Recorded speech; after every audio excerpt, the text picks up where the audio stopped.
looking back through my ancestors and through my family and through myself, I wish we had understood when the predator first came that if we don't seize control, they would seize control of us. What I think I mean by that is if you don't do it yourself, they will do it for you. There's two, in my view, two reasons to avoid this. One, that means an other can tell you what you are, but worse, and I know this from our territory, any power you give them over you, they will not relinquish easily.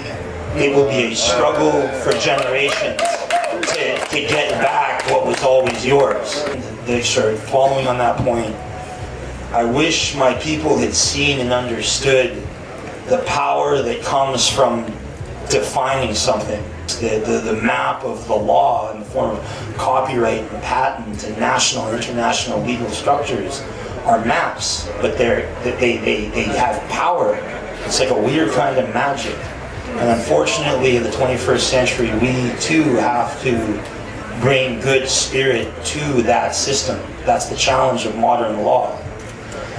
I wish my people had understood that in the way that they defined us, they divided us. And I think that's because it was designed to divide. So I would encourage you and your people to design and think about a structure that is not designed to divide and break apart, but rather bring together under one love.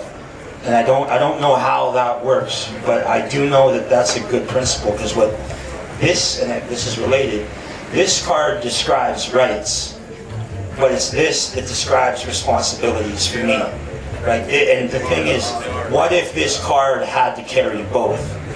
You know, I have a right to hunt, fish, and trap, but my obligations written on my body are the responsibilities to be a part of the sacred dance of life and death in my territory. There's no card given by the Canadian government to honor that responsibility. I bet you there's responsibilities in your sacraments. I will bet there's obligations. I see there's no bones in this space.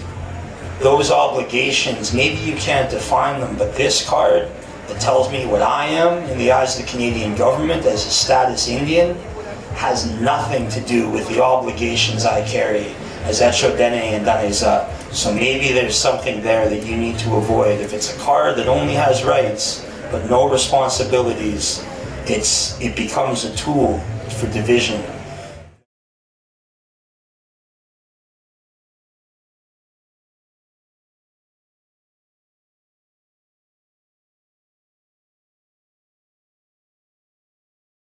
So this is what I would ask my brethren and sisters, that when we're going out there now, whatever organization we're a part of, whatever our mandate and our agenda is, to move with that power, to move with that spirit of love that we learned from our ancient matriarchs and patriarchs, that no matter what, that love for each other and even towards the ones that we're facing who might be our enemies must never be absent.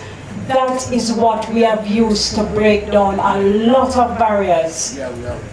Peace and love, heart of love. Not in an empty way, but just as our brother said, through our drums, through our ancestral traditions, through our chants, we have broken down barriers. We must know when we speak if we are really confident that the conquering Lion of Judah will break every chain and give I and I a victory again and again. If we're confident in that victory, brethren and sisters, let us arm ourselves morally and in every way possible to go through the works and to receive the victories.